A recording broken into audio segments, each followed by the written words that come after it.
fairly different, actually. I think coming back to a second movie, you get an opportunity to explore things that you didn't before. The idea was to make a bigger movie. This movie is a lot darker. This movie is, I also think it's better.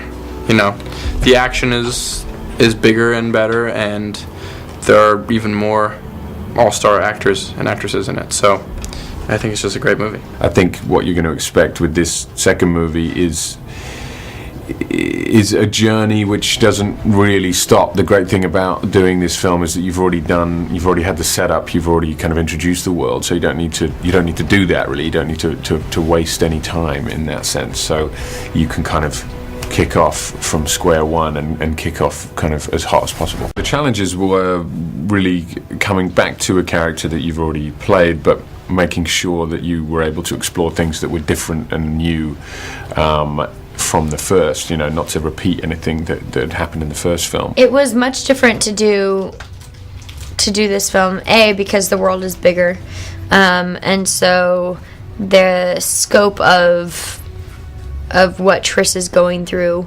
is larger on a lot of levels.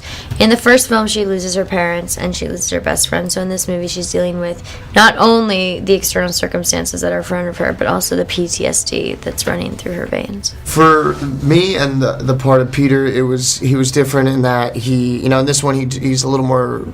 He has a little more redeeming qualities. I think he's able to kind of show some parts of his character that in Divergent just came out as mean. He's just kind of like he really just is a bully to Shailene's character in the first one, and in this one you see him come around a little more and be a little softer at times. The challenge with Caleb is making sure that his decisions come from a good place in himself.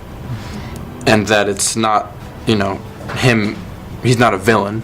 He's just a guy who's kind of confused and not exactly sure what he wants or what he thinks is right.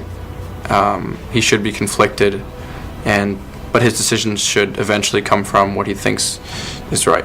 And I think if I could do that, then the audience won't totally just hate Caleb, and they might be able to sympathize with him a little bit. We were all pretty clear that if you're going to make a second movie, you need to push it much harder and make something even better than the first one, because otherwise what's the point? So, at every turn we were questioning the material, questioning if we can make it as impactful as possible.